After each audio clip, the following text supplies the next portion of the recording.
Hello, Isaiah here. Welcome to another Lightboard training. Today I'm talking about selling yourself. This is a topic that I've been getting asked about more and more frequently, and this is because the job market is constricting, right? We're seeing the financial markets correct. The job market is definitely correcting too. So as that happens, as a PhD, getting hired, you're gonna have to sell yourself more to employers, right? The pendulum is swinging the other way. It's still a great market for PhDs, but it's not where it was even a couple of months ago. So it means you're going to have to tell employers why they should hire you. You have to communicate this. They're not going to figure it out for you, right? They're not going to say, oh, you're here, great, let me tell you about all the things that you can do for us. It was almost that way a couple months ago, right? Over the last 2 years, really. But now you have to make a case for your candidacy. It's not the most skilled PhD who gets hired. It's the person who makes the best argument for their candidacy, the person who sells themselves the best, right? So I'm going to talk about 10 different things that you can do to sell yourself and why you should look forward to selling yourself, to pitching yourself, pitching your skills, your results. If you know how to do this, it's not going to feel, right, that kind of icky feeling that a lot of us PhDs don't like when it comes to selling. So the number one thing I want you to do, let me start number one. Let me do it over here. Okay, agree.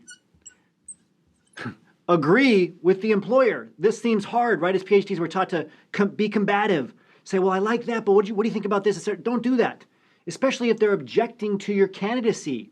Yes, if they're objecting to your candidacy, agree with them first, then handle the objection. So this is like sales language that PhDs are never taught. Okay, so if somebody does not want to hire you, has no intention of hiring you, they're going to be very nice, and a lot of you have experienced this, right, during an interview. They're going to say, okay, great job, and then not contact you again. They're going to ignore you. If they're interested, though, what they're going to do is they're going to be a bit more combative on their end, right? So they're going to start objecting. Why? Because now they're interested in buying. If you've ever bought a car yourself, you have done this. When you actually were interested in buying the car or a bike or whatever, you started saying, well, there's a lot of mileage on the car. There's some scuff on the paint here.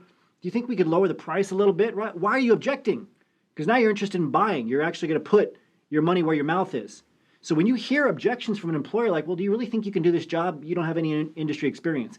If they're saying that on the interview, this is excellent. It means they're serious about buying you. So you need to handle those objections. Now, how do you handle them? You agree first, okay? Say, I can see why you would think that. I can see how, you're seeing someone that has been in academia for a long time.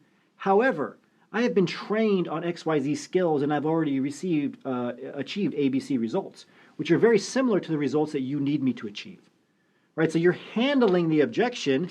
That's more sales language. You're handling the objection. Okay, you're handling it, but you're agreeing first.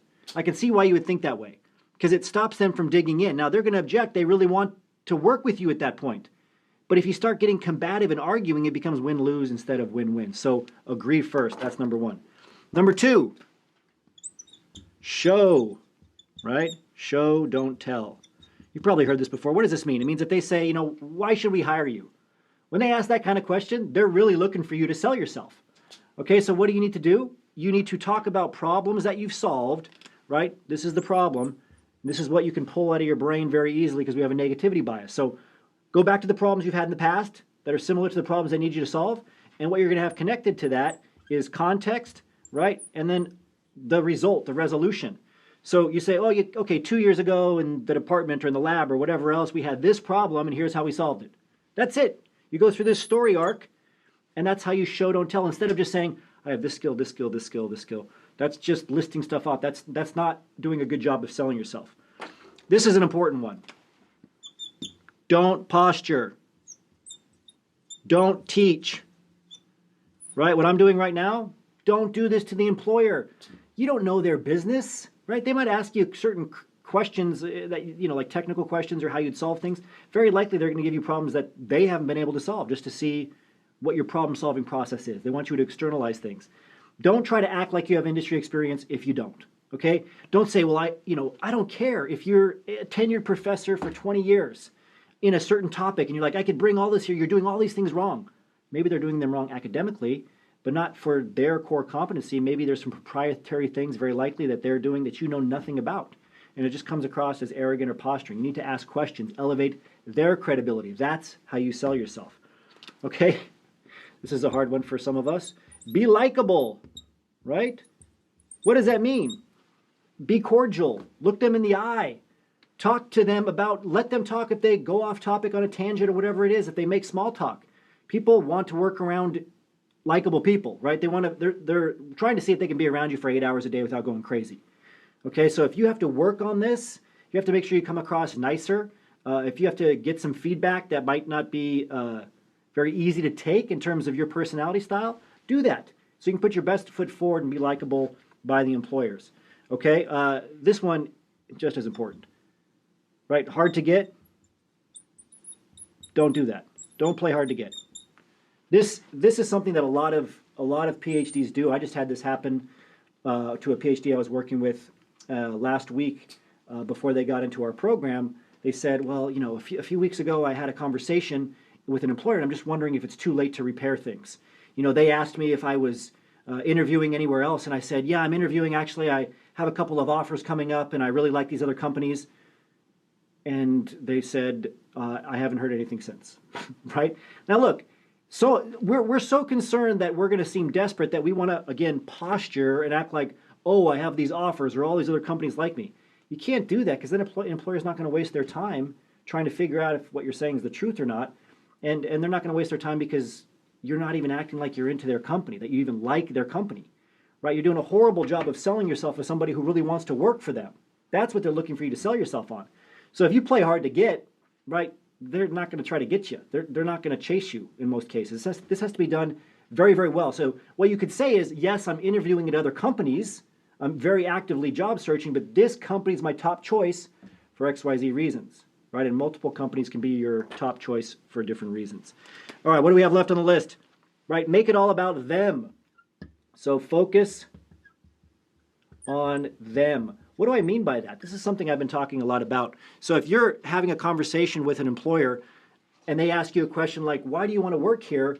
You don't say, oh, it's going to be a springboard for my career, right? Or it's going to allow me to finally get into things I want to do, or your values match mine. No. Ask them, tell them, congratulate them, say, I'm here because, you know, I'm really impressed, like the culture that you've built, right? Talk about culture. Oh, I'm here because of your brand or your products. Like every time I get one of your products and I've used it, you know, maybe it's in your research or a lab scenario or whatever, I always know it's going to work.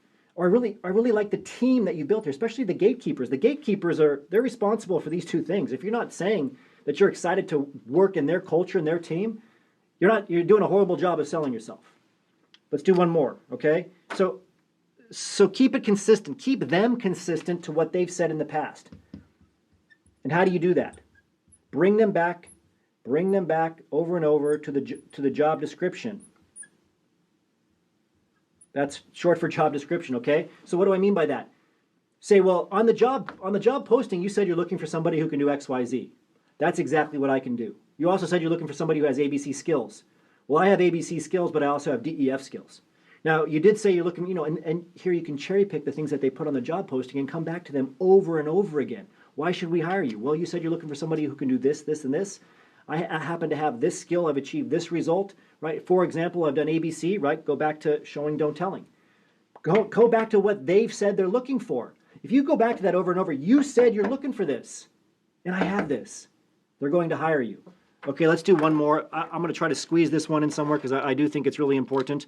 Let me see, can I get it down here? Now, what about their objections, right? Ask for, am I getting that in? There we go, objections. So ask for their objections before you leave. Do this before you leave. At the end of the interview, always ask them, are there any things that, anything we didn't talk about that would keep you from hiring me? Right? Is there any reason you can think of that you wouldn't offer me this job right now or after this interview? Ask them that while you're there, okay? Because they'll either say, no, nothing I can think of, and now, right, they're going to have to be consistent with what they said when they talk to the hiring committee. They're going to feel the urge of self-justification or staying consistent with what they said. Secondly, if they do bring it up, say, yeah, I'm just a little bit concerned that maybe you haven't done enough of this skill. Perfect. I completely understand, right? Going back to agreeing.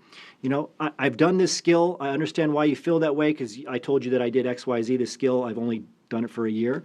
That being said, I've also done these relevant skills for several years. I also have a PhD, which is essentially, it is a doctor of philosophy. Philosophy is knowledge and the ability to ascertain knowledge. I'm a doctor of learning. So I can learn faster on the job, better than anybody else. And I know if you give me a chance in this role, that's exactly what I'll do.